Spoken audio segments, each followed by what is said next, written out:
pagkakataon dahil salungat sa ating mga plano kung anong mga nangyayari sa kasalukuyan. Wala po yung receipt. Paano ko babayaran yan? Baka niloloko mo lang ako. Ang sisirpat. Sige. Pangpay na po yung pagkain.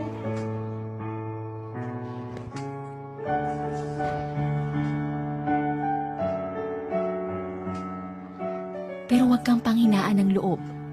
Hindi man naging maganda ang pakikitungo nila sa'yo, gawin mo pa rin kung ano ang tama. Piliin mo kung anong mas makabubuti para sa'yo at sa iyong kapwa. At totoong may kakaibang ligaya kang mararamdaman sa tuwing ika'y gagawa ng mabuti.